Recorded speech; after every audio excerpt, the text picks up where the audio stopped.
Hello everybody, welcome to another episode of Retro Tech. I'm Steve. Today I am looking at a new monitor that's coming to my shop. It's a 1354Q and I'm going to do a special episode on it and I'll show you why in a minute. So I got this, I started testing it. It had a couple of issues with it when I first started testing it. Pretty new to the shop. And it's got some kind of weird issue that I've never even seen before. So I just didn't know, maybe I have a lot of questions sometimes about issues that come up about strobing.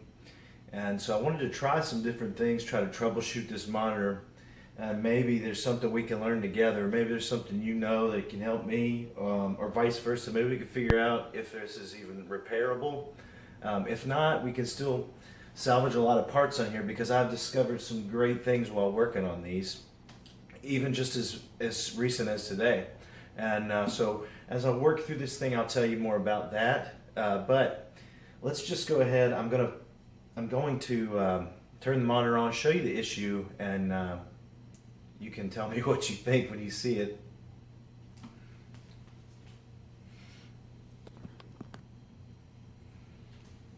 Alright, so the monitor's plugged back in, and I'm going to now turn it on so you can see what's going on with it.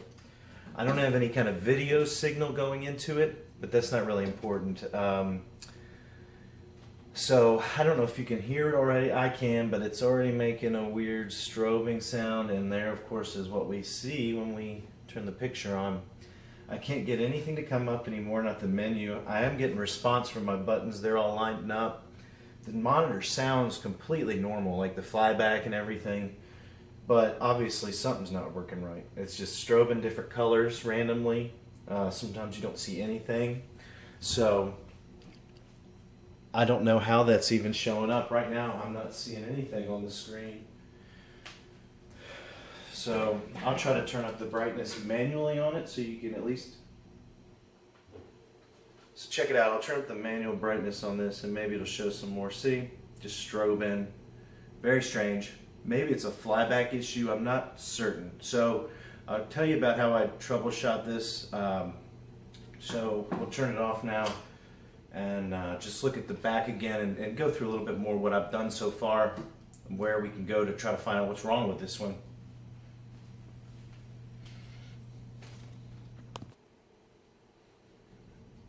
Okay, so the PVM's powered back off, and I want to talk now a little bit about what I've done so far to troubleshoot it. So when I first got it and turned it on for a couple of hours, okay, birds are going crazy, so we're just going to pause and retry this. Okay, so back at the behind the monitor, and what I've done so far to try to troubleshoot this is I've expanded it out, kind of loosened everything, taken it apart. So the first thing I tried was I completely took apart all the connections and re-plugged them just to make sure that a connection hadn't fallen out, and that didn't help anything. But just so you know, when I first got the monitor, I was actually able to get video signals into it. It was very weak and strobing still, but I was getting some video signals into it for a couple hours. And I turned the monitor off, especially S-Video. It seemed to work almost fine. But I did notice a lot on the other lines as far as RGB. So my first assumption was there was something wrong with this input card on the RGB lines because that was giving me trouble, but the S-Video and composite was working a little bit better. So my first inclination was, well, maybe this needs to be has a capacitor issue on this board, because there are a lot of capacitors in behind this board, but the problem is this is a very big pain to get this thing apart to do a capacitor replacement. So the first thing I did was I actually have a 1954Q, and this was one of the big discoveries I made about these monitors. A lot of the parts in the 1954s and 1953s, 1450 or 1354s, 1353s, they're all the same parts. They use basically every single one, even the 14 and 20 inch monitors. They're using the same things. They use the exact same input board on, like example, the 19 inch uses the same one as this 13 inch. So I swapped this input board with one that I knew was working, and vice versa. I plugged this input board into a working monitor, and eliminated it from being the problem, because it worked fine, and then the one that worked fine that was plugged into this, it didn't work. So, but that's a very cool thing to know, that these things kind of intermatch. Now, what doesn't match on them is obviously the yoke, and the neck boards are different for a 14-inch and a 19 or 20-inch. But the deflection board, the power board, and this are all the same. They're the same for the models. Sometimes they have less connectors. Like obviously these 54s are lower end than the 53s. There's less connectors. There's a couple less parts inside, but it's still the same exact boards. And so if you run into something, that means it's a little bit easier to find parts, because you're gonna be able to look through an entire array of parts for monitors rather than just thinking you need one specifically for your monitor. So I have no idea again what's wrong with this one. Before I go and try a complete capacitor kit on the deflection board, I want to try a couple other things. The next one is just the same thing like I talked about. The same thing I talked about changing on this. I'm going to try swapping out this power board. I've got a spare power board that I know works, came from a 19-inch monitor right here. So I'm going to just swap it out and see if we can fire it back up, see if that makes any difference on here. And I'm not sure. Again, it could be a flyback issue, and if that's the case, then I don't think we'll have very much luck with this unit getting it working. Might have to get a whole new board, but I have seen the whole new base boards available online. But I don't want to recap it, thinking that a capacitor is the problem when it's something worse, because this is a very strange problem that I don't run into very often at all. So while what I'm going to do is I'll just go ahead and remove this board, and let's take a look. I'll switch up the camera views. We'll take a look and watch that happen.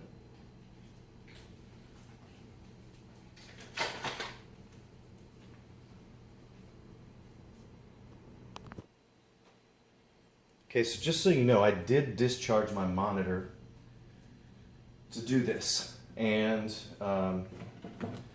I just wanted to be safe, so there's no electricity in it. And the first thing I'm going to do is remove the screws from the frame here, and then we'll try to get this board out.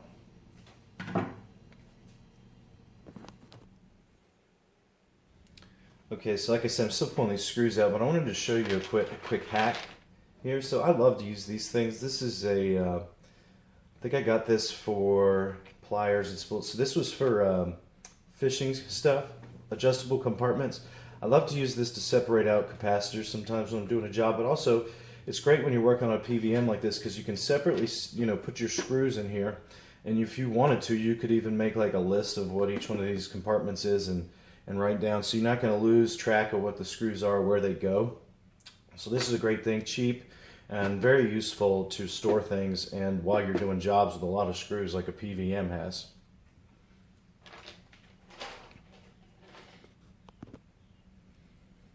Okay, so this is just held by the screws here, and then it slides up and then back out to uninstall it. So what I'm going to do now is just uninstall, unplug everything.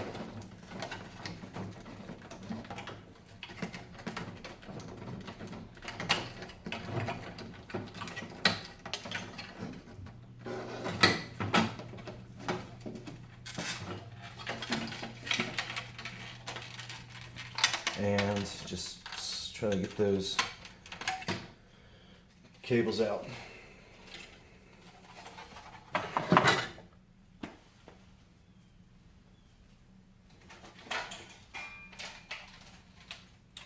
Okay, so it is slightly different. It just has an extra connection port on here, but this was from a 53 model and not a 54 model, but it has all the other same connections. It's got the same numbers on the board. I traced all of the capacitors. They look exactly the same. So I'm not afraid to just switch it up and see what happens.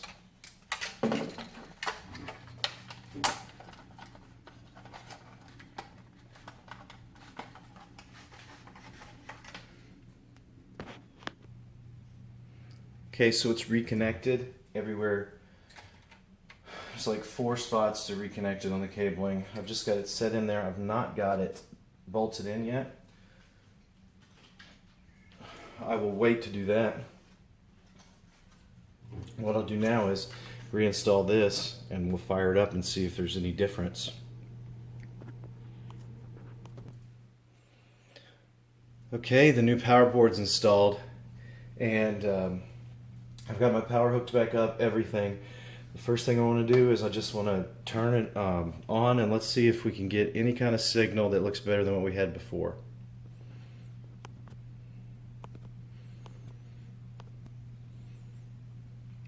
Back to the moment of truth. Oh, so we turn it back on. It sounds better already. Looks more stable. Oh my goodness.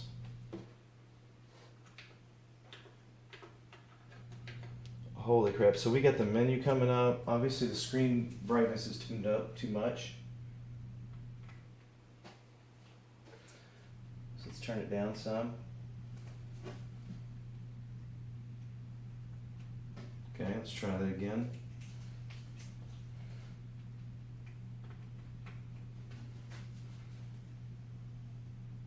Oh man, look at that. Wow. Okay. So that's fantastic news. I'm going to be completely honest with you. I had no inclination that this would work. I've never run into this problem. So obviously this is where the problem came from, was this board. So it needs to be rebuilt. Probably capacitor issue on it or something wrong with a transformer or something. But that's awesome, because if you can't get you can get these boards probably pretty easy from either a sales group or something like that. So anyway, I'm completely flabbergasted, but think about that next time. If you have a PVM that has some kind of weird interruptive problem, I'll keep testing this and do an update with more stuff. I'm going to fully restore this, but that makes me super happy. I thought this thing might have been shot, but I also wondered, because it seemed to work somewhat, just seemed to be intermittent on the power. So anyway, look for more updates on this particular PVM, but it looks like we saved another one. Thanks again for watching today's special episode of Retro Tech. Please always like, share, and subscribe, and have a wonderful day. Oh, YouTube. I don't know why you do this to me.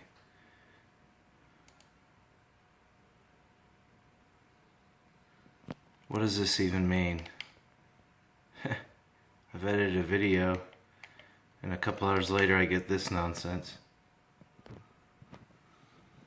So I'm adding this to the end of the video and re-uploading it. Hopefully it'll work. But this will be the 3rd time I've tried to upload it. Wish me luck. Love working with YouTube.